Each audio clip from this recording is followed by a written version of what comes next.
and welcome to this Friday's episode of Sports Corner. I'm Cole Young, and we have 2 championships on the horizon, so I'll get right into it. On Tuesday night, the Florida Panthers and Edmonton Oilers entered into their Stanley Cup Final Series, with the Panthers up 3-0 over the Oilers. Game 6 went back to Sunrise, Florida.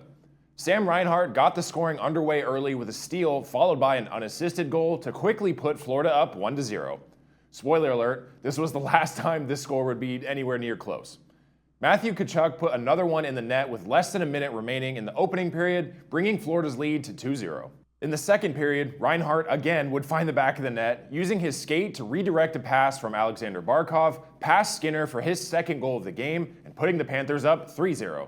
With 7 whole minutes remaining in the third period, Edmonton chose to pull their goalie to go on the offensive attack. Yet again, Sam Reinhart took advantage of the situation, scoring an empty netter to complete his hat trick and adding a 4th goal just for good measure to bring the Panthers' lead to 5-0. This 4-goal performance from Reinhart brought him to a team-high 7 goals through this series. He's also the first player to net 7 goals in a Stanley Cup final since Wayne Gretzky 40 years ago. With all chances of a comeback eliminated, Edmonton's Vasily Podkolzin finally found the net to at least put the Oilers on the board with less than 5 minutes remaining. With a final score of 5-1, for the second year in a row, the Florida Panthers have conquered the Edmonton Oilers and lifted the Stanley Cup as champions of the NHL. The Panthers' back-to-back titles have both come at the expense of the Oilers, this time in 6 games after last year's 7-game Classic Series. With 3 consecutive appearances in the Stanley Cup Final, Florida has officially achieved dynasty status. The Conn Smythe Trophy, which is awarded to the most valuable player in the postseason, went to Sam Bennett, who scored a league-leading 15 goals in the playoffs and had 22 total points. The unstoppable trio of Sam Reinhart, Brad Marchand, and Sam Bennett became just the second trio of teammates to each score 5 or more goals in a Stanley Cup Final Series. The 1955 Detroit Red Wings are the only other team to achieve that feat. Florida's win also continues the streak of the Stanley Cup remaining in the United States, as it's been 32 years since a team from Canada has won the championship in its own national winter sport, since the Montreal Canadiens won in 1993. Here are 2 other quick fun facts about the Stanley Cup Finals this year. With the loss, the Edmonton Oilers became the first team to lose back-to-back Stanley Cup Finals since the Boston Bruins in 1977 and 1978. And lastly, the Corey Perry curse stays alive. Corey Perry has now been on the losing team in the Stanley Cup Finals for 5 of the past 6 seasons. Perry was with Dallas in 2020, Montreal in 21, Tampa Bay in 22, and now Edmonton in 24 and 25. Perry had a great individual performance throughout these finals, but in all seriousness, teams need to consider this streak before signing him this offseason. Over in the NBA Finals, the Indiana Pacers entered into Game 4 last Friday with a 2-1 series lead over the Oklahoma City Thunder. Down 10 points in the second half, the Thunder turned towards league MVP Shai Gilgeous-Alexander, and he delivered. He scored 15 of his 34 total points in the final 4 minutes and 38 seconds, capping Oklahoma City's comeback rally and sealing a 111-104 win over the Indiana Pacers to tie the NBA Finals at 2 games apiece. Then on Monday night, Game 5 was starting to look a lot like Game 1. Oklahoma City at home takes a huge lead. Indiana comes back, roaring in the 4th quarter, and Indiana won Game 1 on a 3-point shot with 0.3 seconds left. Game 5 went a lot differently, though. Jalen Williams scored a career playoff-high 40 points, Shai Gilgeous-Alexander added 31, and the Thunder moved 1 win away from a title by beating the Pacers 120-109, taking a 3-2 series lead. It was the 10th time Williams and Gilgeous-Alexander combined for more than 70 points in a game. The biggest question mark surrounding this game was Pacers star Tyrese Haliburton, who missed significant time in this game due to a leg injury. Without Haliburton, the Pacers' shot at the title diminished significantly. The championship-deciding Game 6 headed back to Indiana last night, with the Pacers in a do-or-die situation and the Thunder fighting for their first NBA title in franchise history. With their backs firmly against the wall, the Pacers were able to fend off the Thunder at home for one more game, forcing Game 7 to head back to Oklahoma City. The high-stakes, winner-take-all championship-deciding final game will be this Sunday at 5 p.m. on ESPN and ABC. Do not miss out on this one, since not only will it be an incredible matchup, but this will be the final game of the NBA Finals, and no matter who walks away with the win, a first-time champion will be crowned. This weekend will mark the beginning of the College Baseball World Series Finals. It's been an incredible bracket so far with amazing individual performances, but none bigger than a pitcher from Arkansas. On Monday, the Razorbacks took on Murray State. With Arkansas up 3-0, pitcher Gage Wood released his 119th and final pitch of the day. The 97-mile-per-hour pitch was called a strike, striking out the final batter of the game and completing the no-hitter for Gage Wood. This was the third no-hitter in Men's College World Series history and the first one in 65 years. Wood joined Jim Erler of Texas in 1950 and Jim Wixson of Oklahoma State in 1960 as the only pitchers to throw Men's College World Series no-hitters.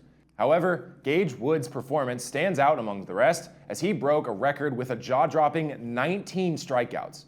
Believe it or not, he actually had a perfect game going until the 8th inning when his breaking ball hit a batter in the foot. To put his 19 strikeout feat in perspective, no pitcher has ever had more than 17 strikeouts in an MLB no-hitter.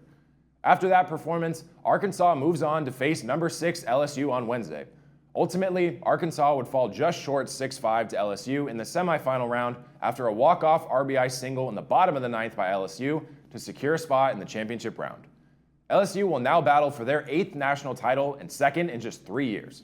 On the other side of the bracket, number 13 Coastal Carolina dominated Louisville 11-3. The Coastal Carolina Chanticleers at 56-11 have the most wins in Division I baseball this season and are riding an incredible 26-game winning streak. They made it to the finals back in 2016, where they won the program's first ever national title. Game 1 of the final series between LSU and Coastal Carolina will begin tomorrow at 4 p.m. on ESPN. Sticking with baseball, a major trade happened this week in the MLB.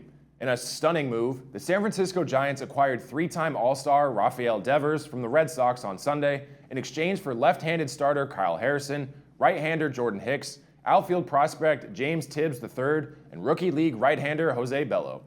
The Giants will cover the remainder of Devers' contract, which runs through 2033 and will pay him more than $250 million. Boston deals Devers after an allegedly fractured relationship. Boston brought in free agent Alex Bregman this past offseason to play third base, the position Devers had played his entire career with Boston. 2 days later, Devers made his debut with the Giants. In an interesting twist, he's made it pretty clear that he's happy to play any position on the Giants, including designated hitter. That all but confirms that his position wasn't the issue, and he may have just been unhappy in Boston. Anyway, Devers went 2 for 5 in the loss with an RBI double in the 3rd inning. It'll be interesting to see the boost in San Francisco's offense moving forward. It seems to be tradition now that I update on the Colorado Rockies every other week, so time to bring an update again for this week. This week, the Rockies had the highest of highlights and the lowest of lowlights. I'll start with the bad stuff first. The Rockies had the 4th fewest wins by any team through their first 70 games in an MLB season in history, the fewest since the 1899 Spiders won 12 of their first 70 games. As you might have noticed, the Spiders are no longer a team. In fact, the Cleveland Spiders were a professional baseball team that played from 1887 to 1899. The team is known for its disastrous 1899 season, where they finished with a record of 20 wins and 134 losses, and the team fully disbanded after their abysmal season. After this game, and winning just over 18% of their games, Colorado was on pace to go 30-132 this season, just 10 wins better than the Spiders. The pain didn't stop there for the Rockies, though. Colorado made more inglorious history, setting a franchise record when their batters struck out 19 times in one game. Now, to end on a positive note, the Rockies hit a franchise record-tying 7 home runs as Colorado held off the Nationals 10-6 on Tuesday night. Colorado hit 7 homers in a game for the 3rd time in history, matching April 1997 at Montreal and against Cincinnati in 2016. After this game, the Rockies had won 3 in a row for the 2nd time this season. Over that game and the Monday night game, the Rockies hit 10 home runs over a 2-game span, the most in any 2-game span in franchise history, and the most in any 2-game span on the road. They then won again over the Nationals on Wednesday to make it 4 straight wins. This team is incredibly entertaining as they set both incredible and horrible records in the same week somehow. I'll continue to update you on their record-setting season as time progresses. If you're a Rockies fan, here's a stat that'll make you feel a little bit better. From Friday through Wednesday, one of the league's powerhouse teams, the New York Yankees, went 30 straight innings where they scored 0 runs. Naturally, they lost 6 straight games in that span, 3 of which were by the Angels. As always, thank you for joining me on this week's episode of Sports Corner. I'm Cole Young. Enjoy the first official weekend of summer, and I'll see you next time.